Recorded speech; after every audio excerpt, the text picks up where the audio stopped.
quase boa noite a todos, né? Primeiro, apesar de estarmos à distância, via meeting aqui, né? Google Meeting, fazendo esse lançamento aqui, né? A gente está se encontrando, né?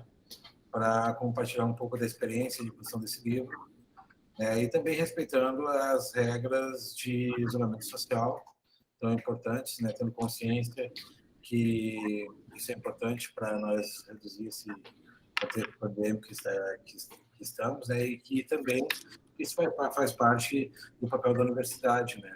De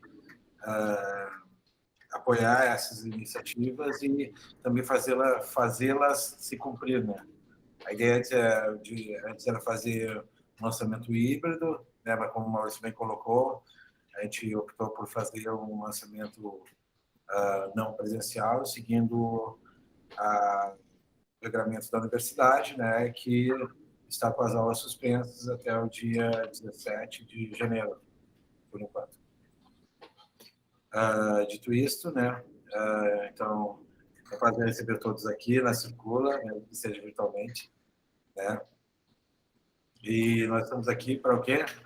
Para o lançamento do livro, Juventudes e AD, né, organizado pelo Maurício Peroni, pela Gisley Casalotto, pela Tanise Batista Medeiros e pelo Wesley Ferreira Carvalho, né?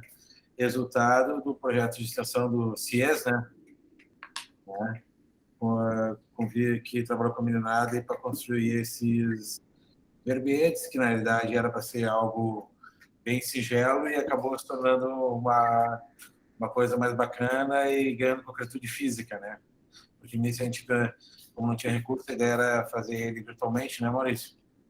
Estudei e tal, e aí depois a gente acabou dentro de uma política de extensão lá da universidade, viabilizando a impressão de alguns exemplares, né, para ser entregue para nada, né, e outros que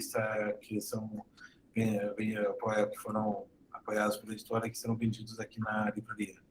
Né. Então, eu vou passar a palavra para vocês, para o Maurício, para a Gisley, para a Tanise e para o Wesley, né? Para vocês contar um pouquinho como é que surgiu isso dentro do grupo de pesquisa de vocês, CIES, né?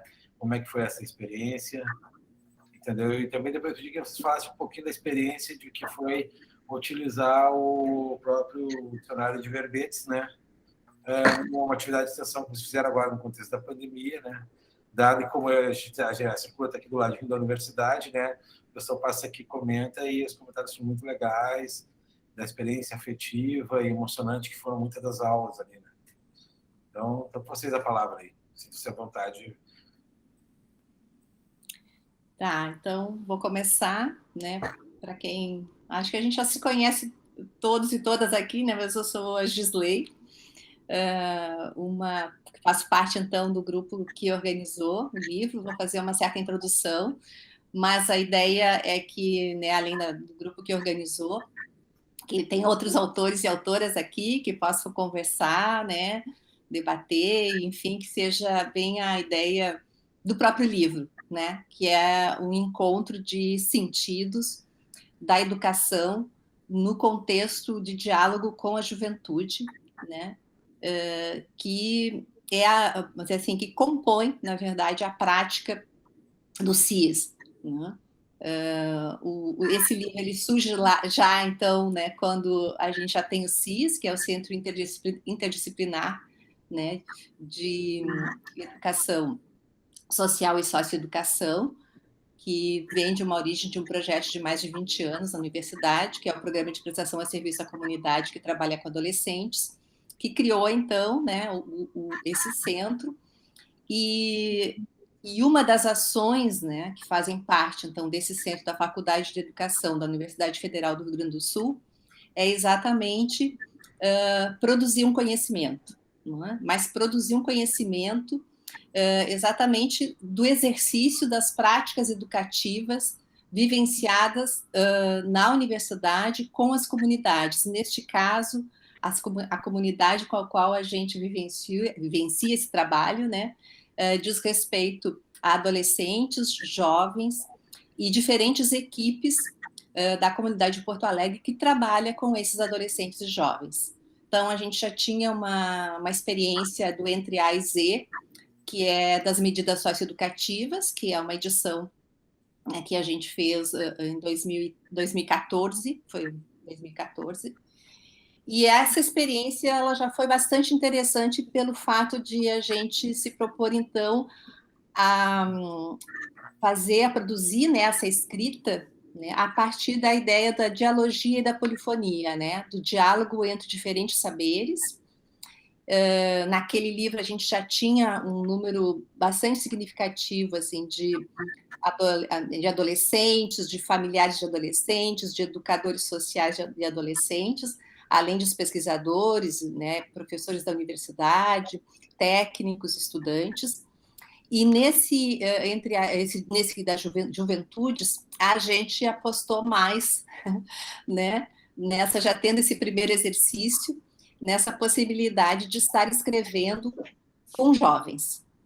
Então, quem acessar, né, o livro, tem tanto o e-book como agora impresso, vai perceber uma autoria muito significativa de jovens presentes, né, na escrita, jovens que, naquele momento da elaboração do livro, né, em 2018 e 2019, participavam de diferentes programas, tanto da universidade como ligados a essa rede, né, de atenção com trabalho com jovens na cidade de Porto Alegre, que é uma política pública importantíssima, né, e nesse momento acho que é importante a gente destacar, né, que tudo isso que a gente está falando, né, que assim, afirmou essa rede que compõe o livro, faz parte de políticas públicas da área da educação, da área da saúde, da área da assistência social, da área de direitos humanos, com as quais nós fomos, né, fazendo esses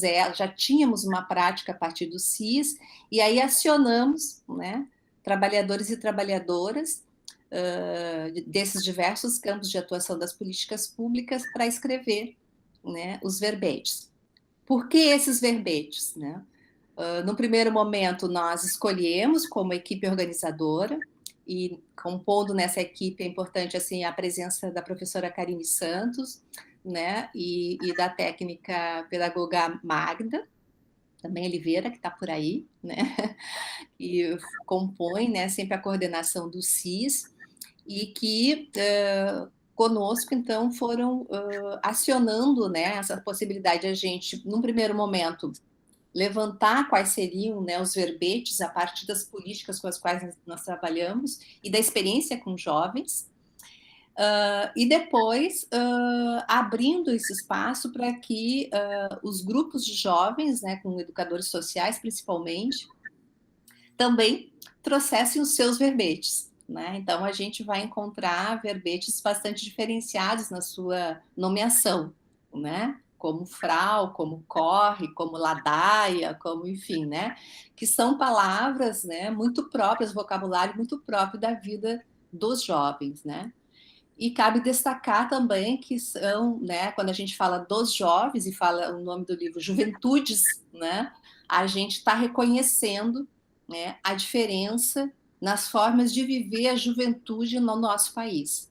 Né? Então, quando a gente fala juventude, a gente tem que considerar, né, todas as diferenças que nós temos relacionadas à classe social, relacionadas à etnia e raça, relacionadas a gênero, e são questões com as quais nós nos deparamos e procuramos contemplar e acolher nas escritas que o livro propõe. Então, acho que essa seria uma introdução, né, inicial. Acho que é importante também destacar o agradecimento à Circula, que acolheu a ideia, né? Num determinado momento não foi possível fazer o livro com recurso para impressão, e levou com a gente adiante o projeto, né, para fazer o e-book, né? E hoje estamos aqui, né, com a Circula aqui, né, pensando assim, dentro da área de ter um número de livros impressos e, né, ampliando essa proposta de poder circular, né, de todas as formas possíveis. e ter na mão o livro, né? Acho que também a gente, obviamente, está com a pandemia ainda mais aberto, né, às tecnologias, a esses acessos que realmente multiplica essa possibilidade, né? Mas o livro na mão acho que tem a importância assim dessa materialidade né, das nossas práticas, do que a gente faz, né, de poder se ver na produção também, né, do que se constitui o livro e a importância da leitura, da escrita, né, e da materialidade dos nossos atos nas práticas que nós fazemos no cotidiano. Então, acho que também tem essa importância. E eu ia fazer uma perguntinha rápida aí, só Vai mais lá. de curiosidade mesmo. Como é que se deu o surgimento dos verbetes? Assim, vocês pensaram nos verbetes, ou eles foram emergindo? Como é que foi essa seleção assim, das palavras que apareceram ali? Vocês fizeram um jogral? Como é que foi surgindo essas palavras que viraram verbetes depois, que viraram definições e depois foram escritos, né? Como é que deu essa dinâmica? Sim, a primeira dinâmica, que é um pouco como a gente fez no anterior, né? A equipe do CIS, né? Aproveitando as reuniões da equipe do CIS, que sempre são bem múltiplas, né? Então, assim, não só na época, né? Tanto o Wesley fazia parte como residente, né? Em saúde mental coletiva, e a Tanis também era bolsista, acho que não sei se a bolsista estava no mestrado, né? Acho que a Tanisa estava mais ou menos nesse momento, né? Compunham a equipe nesses lugares, né? E aí, bolsistas da área da pedagogia, da psicologia, enfim, a reunião de equipe a gente propunha, e a partir daí, a partir da nossa experiência aí mais da universidade, das nossas práticas, né, com juventude, a gente fez uma lista, uma primeira, né? Então, quais são os termos importantes como a gente aborda juventude? E aí já partia, não, é juventudes. Bom, então juventudes já é um termo, né, que está contemplado como um dos primeiros, e a partir daí todas, né, vocabulários vários que a gente foi nomeando a partir das nossas práticas, não é? E no segundo momento era, bom, qual a rede de trabalho que nós temos, que são as pessoas com as quais nós trabalhamos, né? E que podem vir a compor e a propor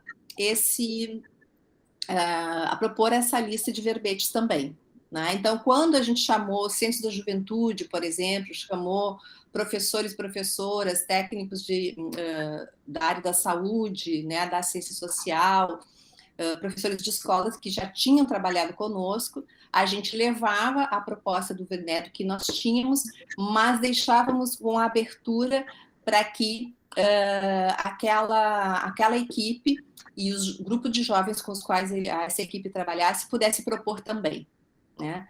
Porque a gente já, assim, isso já faria parte de um princípio, que é da polifonia, né? Que seriam as diferentes vozes, e as diferentes vozes falam a partir, né, de um saber e de um vocabulário diferente com o qual nós precisamos reconhecer, porque isso também desconta, né, dá conta dessa diversidade quando a gente está falando, né, da classe social, da etnia, da gênero, ou seja, de uma multiplicidade cultural também que nós temos, e que isso diria também no livro, né, seria um princípio orientador do livro para que aparecesse, inclusive, às vezes, o mesmo verbete, né, escrito mais de uma vez, que poderia acontecer isso, né, para ele ter sentidos diferentes. Então, a gente vai encontrar, por exemplo, algum dos verbetes escritos mais de uma vez, né, E que outros são surgiram. com pontos de vista diferentes, né? E outros surgiram na pandemia ainda, né? Como mimimi, né? Que foi Como o livro foi avançando o tempo para a gente terminar, porque daí era para ser impresso e não foi impresso, e como é que a gente vai fazer? A gente ainda incluiu o Covid, que não tinha, porque o Covid surgiu depois. Aí a gente pensou, meu Deus, não dá para a gente botar esse livro ou minha Deus, o melhor, né? Não dá para a gente botar esse livro na roda já com a existência da pandemia sem falar do Covid, né? E aí falamos do Covid também.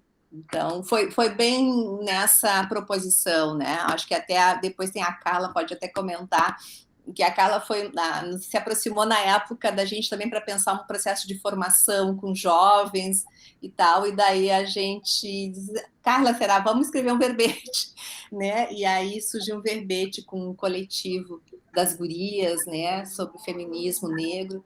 Então, foi assim, a ideia, um pouco acho, Mauro, é assim, a ideia da intervenção, né, da extensão, que é muito próprio do CIS e da Faculdade de Educação e da proposta da Universidade Pública, né? É fazer com, né? Então, tem verbetes que vão ter um cunho mais do ponto de vista da pesquisa, do pesquisador, né, tal, que está na universidade, enfim. E tem o verbete que é a pesquisa que se dá na experiência com a vida, que também investiga, né? Investiga a partir da experiência, né, muito própria desses e dessas jovens. Acho que aproveitar, né, agradecer também aqui ao Mauro, a editora Circula, né, que estiveram do nosso lado aqui, né, nessa composição da obra, e todo mundo que está aqui participando hoje, né, nós temos aqui autores, coautores, né, essa diversidade que a gente percebe no livro, seja na caracterização dos verbetes, como a Gisley destacou, mas também nas autorias, né, a gente percebe também aqui.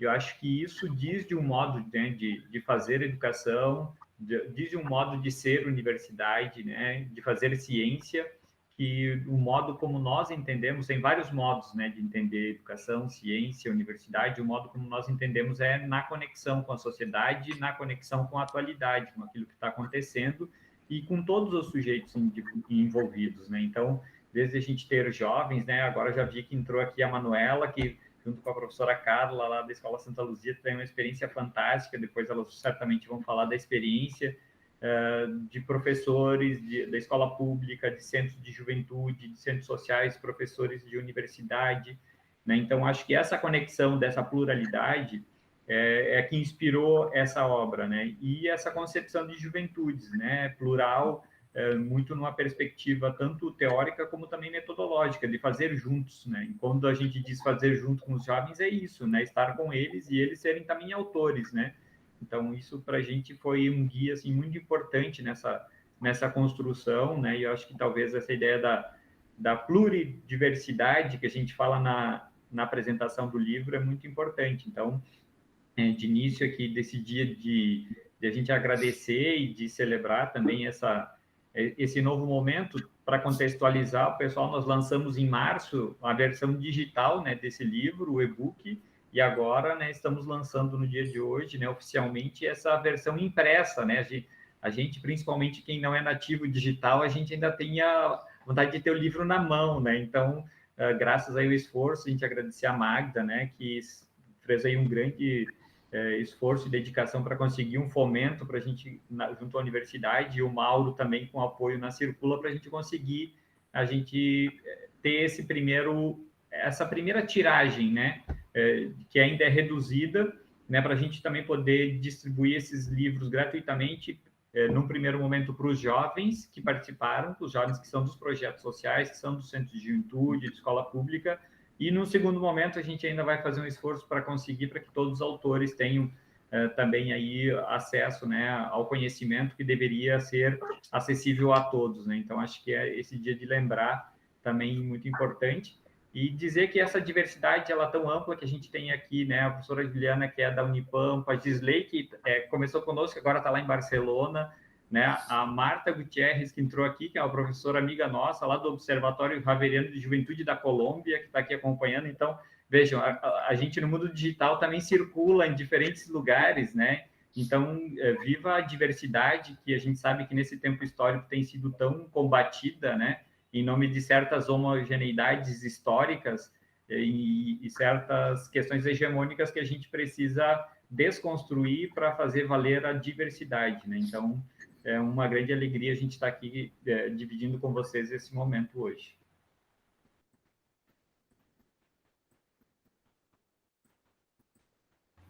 Wesley, Tanise.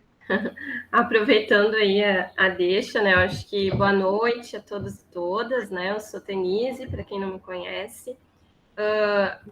é um prazer muito grande a gente estar novamente se encontrando, né? Porque eu acho que esse livro parece que já ele iniciou a organização dele, parece que já faz um tempo assim muito longo, né? E é tantas coisas que a gente vai vivendo, mas eu acho que o bacana é a gente poder se reencontrar, né? Encontrar tanta gente que colaborou, né, na construção desse livro, assim, né? Que realmente é um número bastante expressivo, né, de pessoas jovens e adultas, né, que construíram esse trabalho. Então é um prazer muito grande, né, a gente estar se reunindo e encontrando e reencontrando as pessoas. Acho que como a Gisley colocou, né, quando eu estava eu contribuí na construção, né, na organização desse livro, ainda quando eu estava como bolsista do CIES, né, e certamente ele é um espaço, né, ele é fruto de um espaço construído na universidade a muitas mãos, mas é um espaço que transcende, né, a própria universidade e que tem justamente esse objetivo, né, de construir com outras pessoas, com os jovens, né.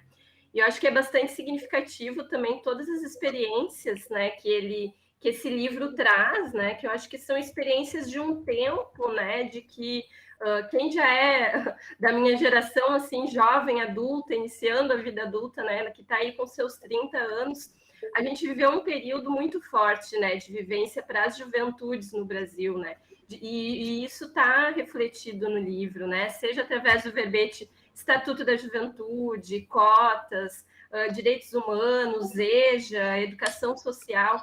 Então, essas experiências, né, essas escritas, elas são fruto, né, de um período histórico, né, de reconhecer, né, que a juventude não é uma só, né, de reconhecer que as juventudes elas são diversas, né, e estão em diferentes espaços, né. Eu acho que isso a gente conseguiu construir, né, nesse trabalho, né, com jovens na escola, nos centros de juventudes, na escola pública, nas diferentes políticas da educação social, da socioeducação, na universidade também, né.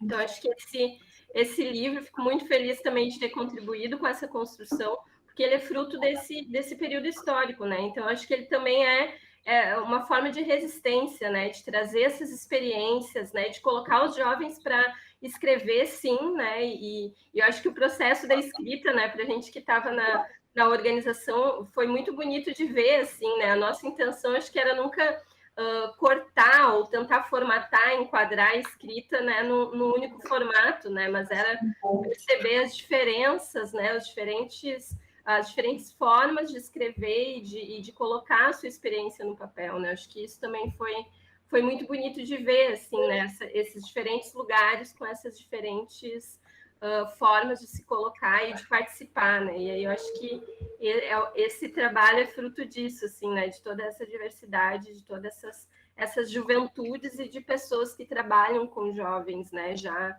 seja no início da sua caminhada, seja já há bastante tempo, né? Então, fico muito feliz de a gente estar aqui de novo, né? A parceria com a Circula, acho que foi extremamente importante aí também. Agora a gente passa lá na frente, vê o livrinho lá na vitrine, né? E a gente fica bem feliz com isso também. Tá, vou seguir. Boa noite a todas, todes e todos. Também é com muita felicidade que eu estou aqui participando desse momento, né, que a gente está trazendo esse livro impresso, então, né, que foi muito importante ver ele circular, tenho visto fotos, stories. No dia que eu vi o story, eu já corri para comprar o meu, para garantir o meu. E falar da experiência, né, da construção do livro, assim, no primeiro momento, acho que, como todos já fizeram, né, todas e todos, agradecer mesmo, né, as autorias, né, de quem participou escrevendo, quem pôde compor essa obra, que ela é coletiva, né, ela é feita em um processo de coletividade, colaborativa, de troca, de partilha, de encontro.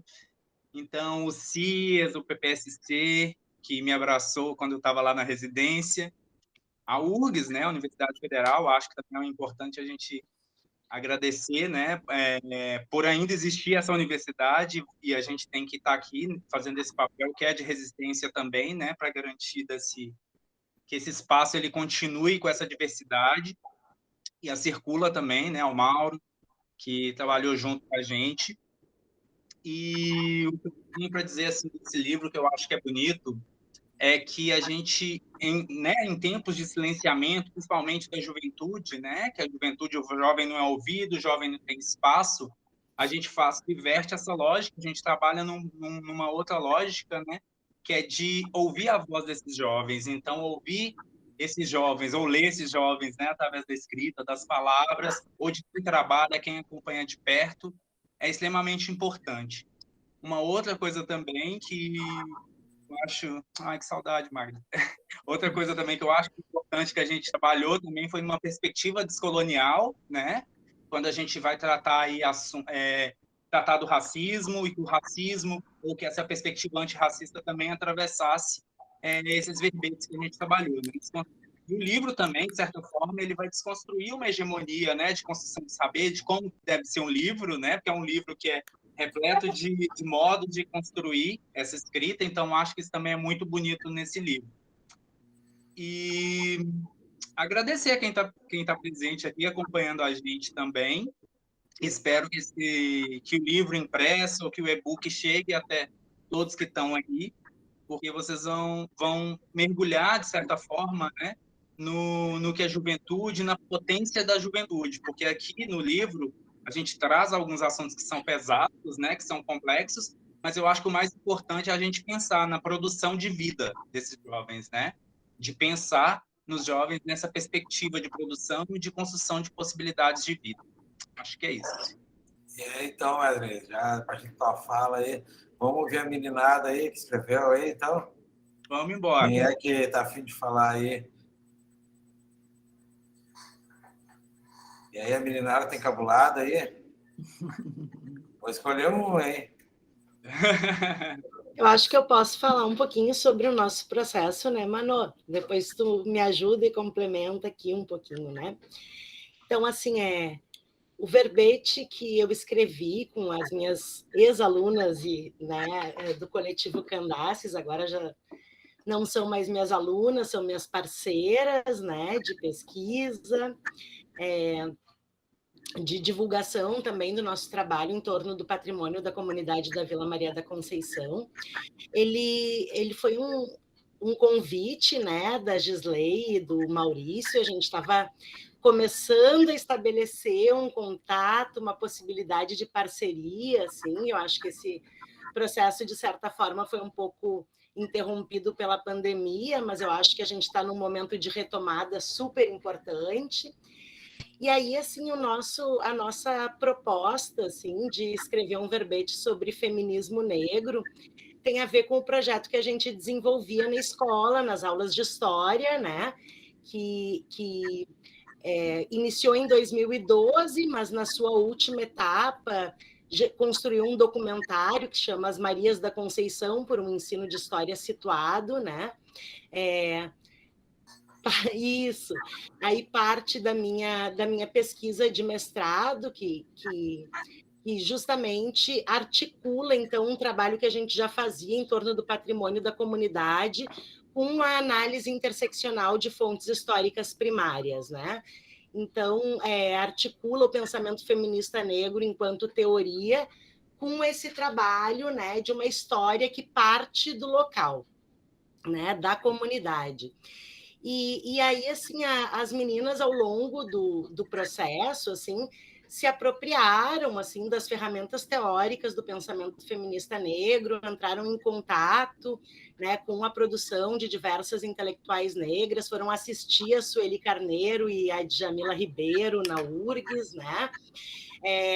Só que assim, a forma da construção da escrita, eu acho que é interessante trazer aqui, né? Porque ela passa assim por uma outra sensibilidade assim no escrever, que tem a ver com a oralidade, né? Porque parte do verbete era justamente uma discussão entre as meninas, né? Que aparece no documentário, e a gente achou que seria interessante, então, que aquela construção coletiva daquele debate sobre feminismo negro, a importância dessa ferramenta teórica e de luta, né? Então passa pela oralidade, tem parte ali que é um rap, construído por uma das meninas, né? Tem outra parte do verbete que é uma poesia mais tipo slam, né? E aí, assim, eu só arremato ali a escrita das meninas, assim, com uma explicação sobre como que a gente construiu essa escrita coletiva, assim. Então, assim, para mim foi um enorme prazer participar de um projeto a muitas mãos, né? Um projeto coletivo, colaborativo. Foi muito bacana pegar o livro, por exemplo, e encontrar pessoas próximas que também escreveram verbetes do livro. Então, a gente escreveu sobre feminismo negro, e quando eu peguei o livro ali, quem escreveu sobre feminismo foi a Dani Aglio, que é minha amiga, minha parceira também intelectual, a gente pensa várias coisas juntas, então foi encontrar pessoas através do livro também foi uma coisa muito, muito bacana, assim. Agora a Manu saiu, eu ia passar a palavra para ela, não sei se está por aí, Manu, que as internets também estão um pouco instáveis, né? Mas, assim... Eu estou aqui ainda, só um minuto. Que é mais assim de falar um pouco, né, sobre, enfim, sobre o verbete em si, né? E o coletivo Candace segue firme e forte, apesar da pandemia, apesar do governo Bolsonaro, apesar da minha exoneração forçada da escola, apesar de uma série de dificuldades que a gente está vivendo, resistimos, né?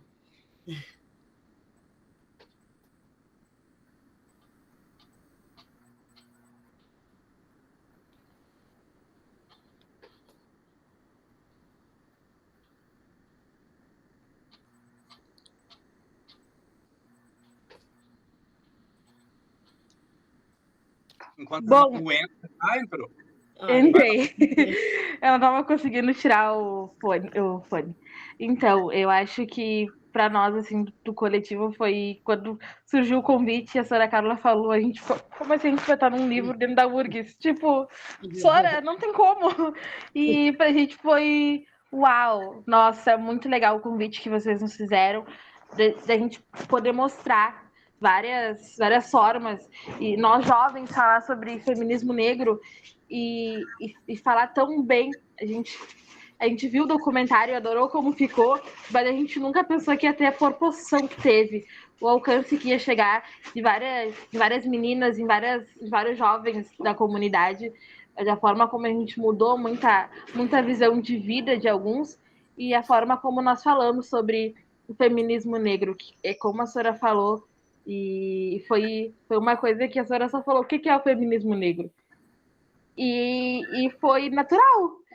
Uma falou que o feminismo negro é a forma como uma mãe defende um filho, como a forma como uma mãe defende o filho, o marido, o amigo, a forma como a mulher negra batalha para conquistar o seu lugar, essa igualdade, como ela luta também contra o racismo, mas defendendo o lugar dela, a igualdade que ela quer salarial, a igualdade que ela quer de sair na rua, a igualdade que ela quer de ir, botar uma roupa, de que ela quer ir no shopping e não ser vista como empregada que está acompanhada de uma amiga, não quer ser seguida num supermercado, a forma como uma jovem negra quer ser tratada por meninos ou por qualquer outra pessoa na rua, que o corpo de uma jovem negra não é um convite à sociedade, e sim um respeito, que a gente quer ser respeitada, a gente quer ter olhar e falar, nossa, é uma pessoa andando, sabe? A gente não quer ser tratada só como um objeto.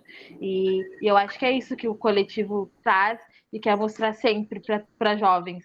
Assim, a gente sempre pede, em todo o coletivo, mostrem o seu lugar, respeitem o seu lugar, e vocês saibam que vocês não são só mais uma, vocês são tudo. Entendeu? Nós podemos desbravar o mundo se a gente quiser, e é sobre isso que trata a nossa fala, é sobre isso que a gente busca.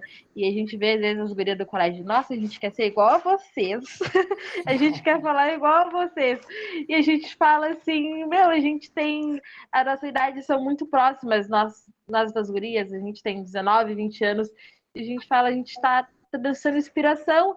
E a gente aprendeu, a gente pesquisou, a gente leu, a gente procurou, a gente conheceu, a gente quis conhecer mais.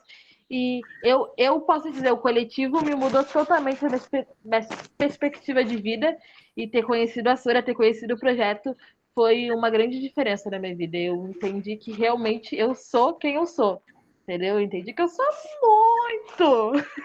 E é como o coletivo fala, o coletivo Candaces é de rainhas africanas, e a gente é tudo. Então eu acho muito legal ser. Eu até gostei muito que o projeto saiu agora com o Dia da Consciência Negra batendo na porta. Então é um marco, porque vários jovens são várias. Quando a Sora falou que o projeto ia participar, né?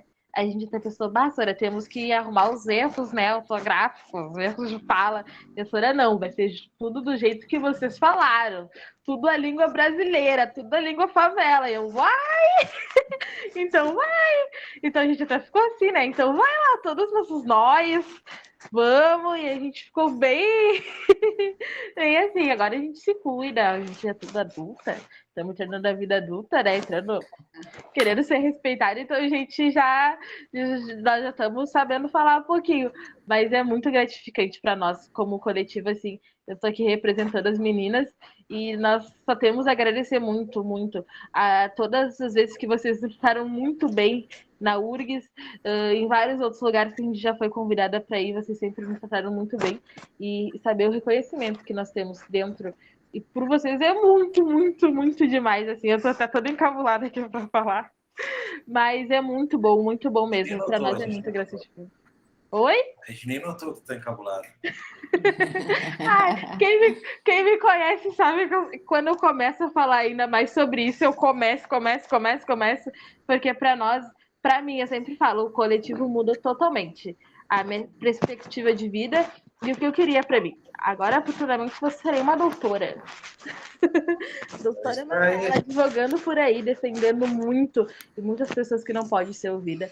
Então, eu totalmente, assim, o feminismo negro hoje em dia eu sou ele 100%. Defendo não só a mim, mas os meus colegas, a minha professora, e quem tiver que ser defendido, porque eu acho que é dessa forma que nós vamos mudar. Assim, sabe? Um defendendo o outro. E a mulher, às vezes, acaba tendo um poder de defender ainda maior, porque quer abraçar o mundo, ela se comove com a dor do outro, ela quer que o outro se escute, quer que seja escutado, quer defender, mas ela também ainda quer se preservar e quer se defender também.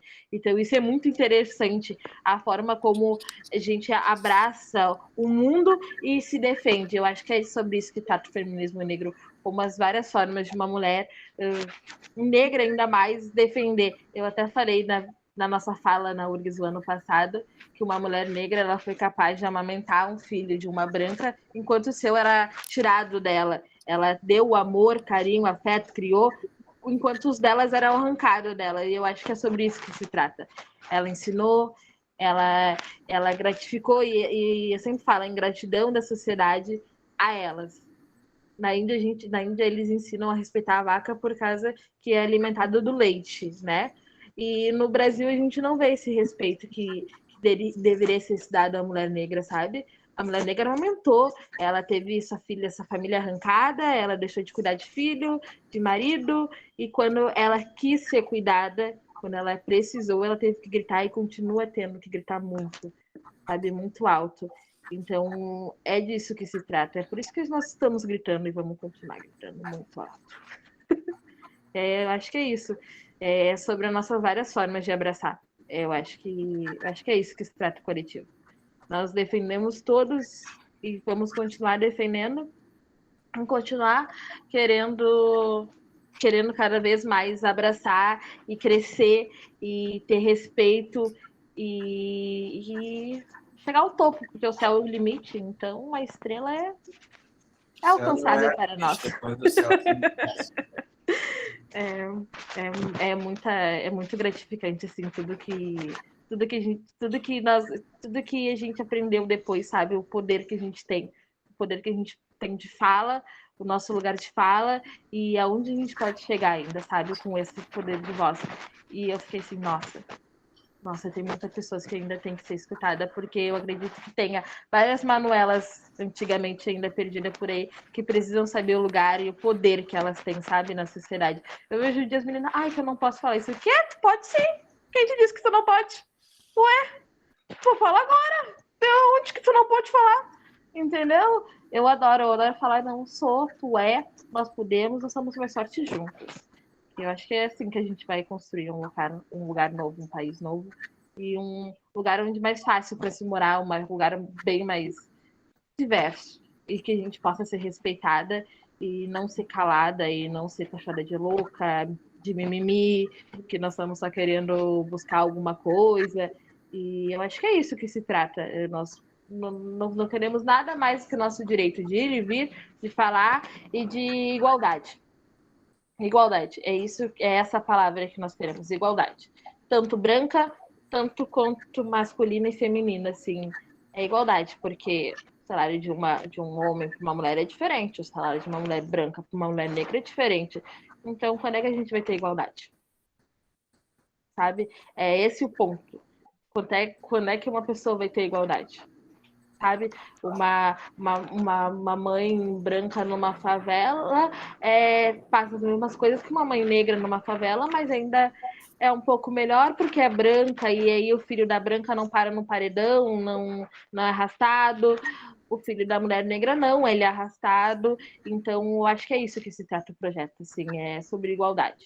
De vários lugares, em várias oportunidades que a gente ainda não tem, infelizmente, e é isso que nós queremos. Uma porta se fecha, outra se abre, uma porta se fecha, outra se abre, e é isso que a gente vai continuar fazendo. Falei demais? Não, tá bom, mano, olha só aí. Eu falando aí, me dá uma esperança nos tempos bicudos como a gente está hoje aí, porque muitos que nós estamos aqui já estamos velhos e cansados. Vocês são a juventude que vai mudar esse país. E se todos forem que nem tu, nós vamos ter um mundo bem melhor para viver no futuro. Nós não teremos mais aqui, mas vocês terão um mundo bem melhor para vocês viverem no futuro. Obrigada. A gente fez o possível até agora, mas os caras estão tentando nos derrubar. Entendeu? E vocês são a resistência. Vocês são a nossa esperança. Eles vão Mas acho que... não, eles sempre vão tentar derrubar. Tá. Isso. Também acho, Manu, e acho que assim, a gente talvez a gente também tem que reconhecer que a gente está aqui porque uma história nos permitiu estar aqui hoje, né? Ter uma universidade pública, né? Discutir cotas, né? Eu acho que a gente viveu, assim, para nossas gerações, né? As nossas, as maiores, um pouco assim desse desesperançar, mas na verdade, acho que o que a Manu disse, assim, sempre vai ter luta, porque há uma disputa nesse mundo que a gente vive, né? Então, mas a gente está aqui, né? E acho que esse processo todo, né, vivido com o projeto de educação pública da Carla, né? Eu acho assim tão bonito isso. Eu recebi as mensagens da Carla e de vocês do Candances e eu fiquei assim tão impactada, passei por um monte de gente, mas não consegui dizer nada para vocês, assim, porque eu fiquei tão assim, meu Deus, parecia que eu tinha que ir lá fazer alguma coisa, sabe? Não era para dizer, tinha que fazer, né, algo. Então acho que é para dizer que a gente está com vocês, né? Nessa luta que não é só de um dia, 2, né? Mas é para a gente levar para frente isso. Mas ouvir a Manu aqui e ter a Carla também, acho, né, Carla, assim, poder escutar isso um trabalho feito pela educação, né, que tu fazes parte disso, que a escola faz parte, né, então é disso que a gente está falando, né, e acho que o livro que a gente se propôs a fazer, o Entre A e Z, e por isso o Entre A e Z, porque a gente também sabe que não deu conta de tudo, porque tem um entre aí, né, sempre a ser buscado, né. E aí o quanto assim eu lembrei também de uma quando a gente passou por uma ex-residente também nossa, que ela estava trabalhando na unidade de saúde com adolescente. E aí ela perguntou, daí a gente tinha solicitado para ela, né? Daí ela disse assim, não, a gente vai ver com os adolescentes, os adolescentes, que era um grupo de atenção em saúde mental, né? E daí, vocês vão ver lá, tem um verbete que acho que é escrito por 11 também 11 adolescentes, mais a psicóloga, né? Ele disse, não, eles querem escrever juntos. E aí, isso também, Mauro, foi uma coisa assim que a gente. Então, deixa eu escrever junto. É isso. Porque a gente também no início. É um autor, 2 autores, 3 autores, não sei como é que a gente faz. Não, né? Assim, se escreve junto. E isso está dizendo assim que eles tinham vontade de escrever. Isso é lindo, que bom, né? Ter vontade de escrever e poder colocar isso num livro e compartilhar com as pessoas. É disso que a gente está falando, né? Quando vocês falaram também do colaborativo, da coletividade, né? E essa é essa nossa aposta, entende? Mais e mais nas nossas ações, né? Só estamos aqui por se dar algo em coletividade, né? Senão não Eu acho que o estaríamos Wesley aqui. trouxe também um pouquinho essa questão do decolonial. Eu acho que é uma escrita decolonial a partir do momento que você abre para a coletividade, para diferentes linguagens, para diferentes formas, assim, para diferentes grupos, né? E eu acho que é uma forma de decolonizar a universidade, a escola e a própria prática da escrita de um livro, assim, que eu acho que a gente tem que perguntar um tanto sobre isso, assim, e o quanto que essa experiência é enriquecedora nesse sentido. Eu acho que também, olha, colocando uma palavra assim, se na área de ciências exatas, da saúde, etc. e tal, um artigo de 4 páginas pode ser feito por 20 pesquisadores, por que na área de humanas e educação não pode? Porque nós pensamos, porque a gente debate, e se nós pensar, a gente acaba com os olhos. Entendeu? Eu acho que é o grande medo da ditadura acadêmica um pouco é isso aí, né? Que a gente se encontra no boteco, no fórum, na rua e começa a discutir, né? Porque sempre quando a pessoa das humanas se encontra para discutir, é de chapa para diretória, chapa para sindicato, é um movimento social, alguma coisa, né? Já o pessoal lá das exatas, quando se encontra para discutir, é o quê? Não, a minha molécula faz isso, a sua molécula faz aquilo. Tá, mas elas são sobre a lei de covalência, né? Sabe, eu acho que tem essa diferença um pouco aí, e um pouco da estrutura acadêmica hoje no Brasil, quase pela CAPES, pela Grande Fomento, também privilegia um pouco isso, né? De evitar que isso aconteça, né? Porque é bem comum tu ver nas avaliações institucionais e artigo com mais de 2 ou 3 pesquisadores não é bem visto pelos olhos dos avaliadores. É bem comum. Mas a quem a gente está querendo satisfazer? As elites que põem essas regras, ou a gente está querendo resistir a essas elites? Esse livro, né, o de A a Z, nada mais é do que um movimento de resistência que impõe um novo paradigma, um novo modo de pensar, tá? E não o modo de pensar que vem de fora, mas sim produzido no campo de processo de produção dele, que é o que a gente diz quando a gente fala da perspectiva decolonial. É um conhecimento autóctone, produzido por aqueles que estão inseridos na realidade, e não de uma perspectiva normativa daquilo que vem de fora. Entendeu? Esse processo de construção também é uma metodologia, entendeu? É uma metodologia de produção de conhecimento que tem que ser documentada, tem que se escrever com isso, entendeu? Como, por exemplo, a metodologia que a professora Maria Aparecida Bergamassi, a Cida, né? Ela escreve quando eles trabalham com os coletivos indígenas, os saberes indígenas, que eles documentaram o trabalho de produzir esses saberes, que criou um campo de metodológico novo na área. Eu acho que vocês, o CIES, têm a oportunidade aí de tentar sistematizar aí esse processo e se tornar uma referência na perspectiva decolonial, né? Para se pensar o próprio processo de produção do conhecimento dentro da universidade. Entendeu? Eu acho que isso traz a questão, né, que a Carla fala, o Wesley também falou, né, decolonial, e tu também, Mauro, assim, da questão de uma política de escrita, né? Porque a gente acha, assim, que a escrita também tem uma neutralidade e tal, né? Então, quando a gente escolhe um modo de escrever, com quem a gente escreve, como que é a publicação, como que ela é pontuada, como que ela é valorizada, com quem ela é compartilhada, isso é uma política de escrita, né? Então, e aí as próprias estratégias também, né, que nós precisamos ter nesses espaços todos. Mas eu eu concordo muito assim com essa ideia, que talvez a gente não tenha nem se dado conta, mesmo fazendo a segunda edição já dentro dessa metodologia, do quanto a gente expandiu a própria metodologia do CIS, do programa, né, de extensão, também para a forma de escrita, né? Aquilo que já se vivia do ponto de vista de como que se forma a equipe, de como se trabalha com os adolescentes em oficinas, de como se trabalha com a formação de educadores sociais, de trabalhadores e trabalhadoras, né, da rede. Eu acho que a gente encontrou também, de certa forma, nessa... que a gente já pensou numa coleção, né? Entre A e Z é uma coleção, ter vários, assim. A gente foi criando, né, essa política de escrita muito própria, assim, né? E quando eu desafio, assim, agora que ficou lá a gente esteve lá com os jovens do CPCA, fazendo uma conversa e tal, multiplicadores, que eles são multiplicadores, né, tal.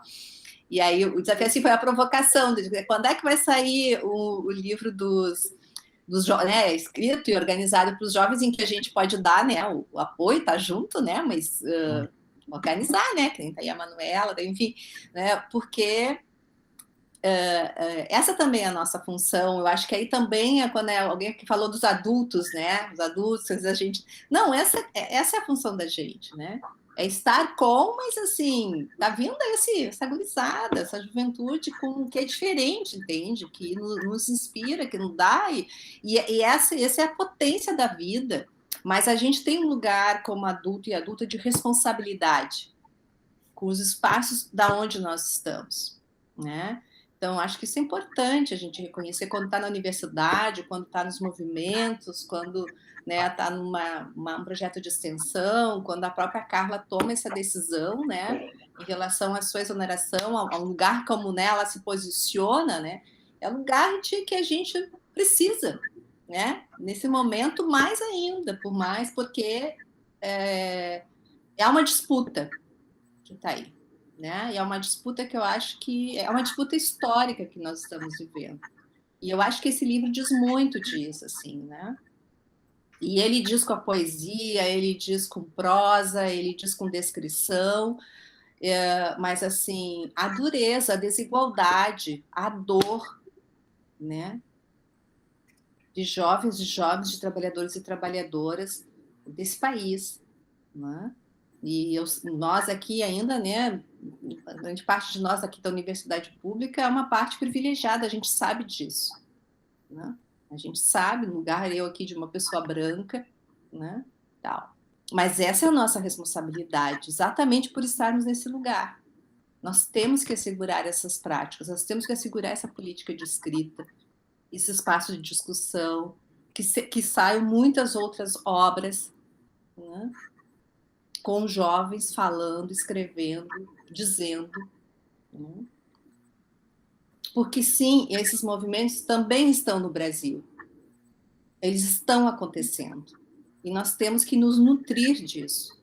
Nós não podemos, assim, não é hora de desesperançar, não. É hora de esperançar mais e mais, como Paulo Freire dizia. Entende? Porque está aí. Acho que não, né, essa voz que está aqui, que é tão múltipla da Manuela nos dizendo, é de muitos jovens, muitas jovens, né, que estão ecoando com a gente. Fazendo Freire, eu acho que não é hora de ter medo, né? E sim, não, isso. Não tem que ter medo, não é hora de medo, não. É hora de ir para coragem, muita, entende? De nos posicionarmos, de irmos para frente no sentido, né, para a rua, né, para a rua, que pode ser a rede social, mas vai ser para a rua também, porque nós estamos num momento melhor e nós podemos assumir mais um lugar presencial. Acho que a gente está no momento com os cuidados possíveis, né, que se tem que ter, mas acho que a gente pode sim, né, fazer movimentos, né? Eu já tive, não estou agora no Brasil, mas assim, fizemos já atividades presenciais com o coletivo que eu participo, da área da clínica feminista, com todos os cuidados, né, espaço aberto, enfim. Então, eu acho que esse é um movimento também que nós estamos aprendendo, né? Acho que a pandemia ela não termina, a gente também tem que aprender isso, porque a gente cria uma expectativa e a pandemia termina. Ela não terminou, né? Mas a gente tem uma vacina, a gente aprendeu modos de lidar com essa pandemia, né? Então, a gente tem um sistema único de saúde que sustentou, porque tem uma história que sustentou o sistema único de saúde, né? Então, ver como é importante o que se construiu nesse país, o que seria de nós, né? Sem um sistema único de saúde. Exato. Né? Isso seria... Então, acho que nós temos um desgaste muito grande com as duas, né? Com o vírus Covid, né? E com o vírus fascismo. No Brasil, então, a gente tem 2 desgastes, né? Assim, nos tira energia. Então, a gente precisa reconhecer que sim, né? É uma energia que nos tira todo o tempo. E esse segundo não descobriram a vacina ainda. Hã? Ainda não descobriram a vacina. Não, assim, é o que tu disseste. Está apontando que a educação é uma ótima forma de combater o fascismo. É relação, é coletividade, é não ter medo, e para não ter medo tem que estar no coletivo, entende? Não dá para se individualizar. Quando a gente se individualiza, a gente teme porque tu tá sozinho, né?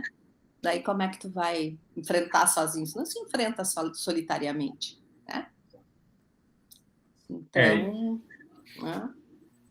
Queria, nossa, estou aqui sem palavras, né? Depois de ouvir a Manuela aqui, a professora Carla, né? As reflexões aqui, parabéns, né? E na tua pessoa, Manuela, também mandar um abraço, né? Para a Kathleen, a Gabriele, a Ana Carolina, né? Que talvez gostariam de estar aqui e não puderam, né? Eu lembro de quando vocês foram lá na FACED, né? Em 2019, antes da pandemia, que a gente, como disse a professora Carla, a gente estava começando a sonhar um curso de extensão para jovens, né? Um curso para educadores sociais jovens. A gente não conseguiu concretizar porque a pandemia veio, mas a gente vai retomar, Carla. Vamos estamos esperando. Vamos fazer acontecer. Se não tiver espaço lá na FACED, tem um auditório aqui na Circula. Olha aí, ó. Que maravilha. Nós vamos, hein? Ó, só o convite, a gente tá presente. Se é subversivo, lá Circula apoia. Eu vou dizer uma coisa, sabe? Todo esse processo que aconteceu comigo agora, de ter uma licença para fazer o doutorado negada, né, e ter que entrar numa briga na justiça, depois uma denúncia, um convite para um debate público, participar de alguns espaços. Agora a gente está com um grupo de trabalho para escrever um projeto de lei, né, que torne a licença para formação continuada de professores um direito e não um ato discricionário da administração pública. Mas, assim, o vídeo denúncia, gente, teve 40 mil visualizações. Eu jamais esperei que pudesse ter uma proporção tão grande. E eu acho que as pessoas se identificaram muito, se enxergaram muito. Eu recebi inúmeras assim, manifestações de solidariedade, mas também relatos de situação próxima que aconteceram com muitos outros professores, né? E aí eu fico me perguntando, assim, qual é essa política, né? Que é muito mais do que uma desvalorização em termos financeiros do professor, né? Uma política assim, de humilhação do professor, de degradação da carreira docente, né? E assim, um medo muito grande, um expurgo do profissional qualificado da educação pública, muito sério, assim. E eu acho que isso tem muito a ver justamente com a potência do encontro da escola pública com a universidade. Então, assim, entre todas as questões que a gente pode imaginar, assim, né, do quanto que é ganho, vamos dizer assim, que uma professora da rede básica de ensino possa fazer uma pós-graduação, assim, eu acho que essa relação escola-universidade ela é extremamente potente. E perigosa e perturbadora. É exatamente isso que eu ia falar. Eles não dão, talvez, e não queiram que professores assim continuem no Estado, porque eles vão saber, os alunos vão saber o poder que tem. Eu acho que, eu até comentei esses dias no Uber, se eu não me engano, com o moço, eu acho que se a minha professora tivesse nas outras escolas que eu estudei, eu acho que a sociedade não estaria assim, sabe? Eu acho que é o lugar, assim. Uma professora Carla no Santa Luzia fez toda a diferença e faz o conhecimento que ela deu, E o conhecimento que ela teria daria muito mais. E é isso que eu acho que eles têm medo. Do conhecimento que a gente possa ter. O conhecimento que um professor possa passar para um aluno bem mais. Os alunos estão acostumados em escolas a estudar o que os ingleses querem, vamos dizer assim, o que Portugal, o que a colônia quer. Não o que a sociedade de fato quer, entendeu? Não é o que a África tem a mostrar, o que as religiões têm a mostrar, as várias formas que o mundo é hoje em dia, que o mundo não é, que todo mundo não é igualmente assalariado, todo mundo não é igualmente posto na rua. Eu acho que é isso, eu acho que o medo que eles têm, que todos os jovens saibam o poder que eles têm, os direitos que eles têm, é esse o fato que eles não dão todos os direitos para os professores. Que o professor sempre vai ser refém, talvez, de uma técnica, de uma certa forma deles, dessa maneira. Em 2012, 2013... Aí é que está a questão, né? Essa relação escola-comunidade, escola-universidade, ela passa por isso, né? Por fazer um link da comunidade com a universidade, das comunidades com a universidade. E aí é aí que embola o meio de campo das disputas de poder que estão em jogo aí, né, gente? Porque, de fato, assim, eu assim, sou completamente, assim, defendo esse lugar, essa entrada que a gurizada teve para dentro da universidade, lá participar, ser conferencista, né, Manuela e as colegas dela foram conferencistas num seminário internacional de pensamento e vivências negras no universo feminino, participaram várias vezes da disciplina de educação patrimonial, né, do curso de História, mas que acontece ali na FACED. Então, quer dizer, tem uma entrada das meninas para dentro da universidade, que não é só também a universidade dando conhecimento. Aí é que tá. Eu aprendo contigo, Manuela. A universidade aprende contigo, Manuela. Contigo, com as tuas colegas, assim, é importante justamente esse movimento de troca. É aí que mora o perigo. Eu acho que tem que lembrar uma coisa assim, aí. O brasileiro costuma não olhar para a sua história, né? Mas quando começou um pouco o regime militar, se tirou sociologia e filosofia da escola, botou-se OSB, né? Agora, depois, voltou a sociologia e a filosofia lá pelos idos de 2009, 2010 para a escola. A galera começou a pensar se estava acontecendo, que explodiu a jornada de junho, a galera se rebelou, tiraram de novo e agora criaram uma tal de uma BNCC com itinerários formativos que não te formam nada, que as escolas não têm condições de formar nada, formam técnicos para a indústria. Eles não querem que as pessoas pensem. E essa é a grande diferença. Disciplinas como história, geografia, que são disciplinas que fomentam o pensamento, a discussão, são cada vez mais dentro da nova BNCC consumidas por outras áreas, com pessoas não especialistas, né? Tendo, por exemplo, 60% dos professores de sociologia que dão aula de sociologia não são formados em sociologia. Tem engenheiro dando aula de sociologia, tem matemático dando aula de sociologia nos contratos do Estado, sabe? Então, acho que é isso um pouco que a gente tem que se dar conta desse movimento da educação que vai levar justamente o que eles querem, ao gado, a produção do gado, né? A produção do gado vai ficar no cercadinho, quietinho, e ninguém vai se revoltar e pular a cerca. Se a manada inteira for para cima da cerca, não tem cerca que segure. O problema é que ninguém vai. O gado, quando está domesticado, não faz isso. Agora estão domesticando um touro, né? Um cavalo selvagem.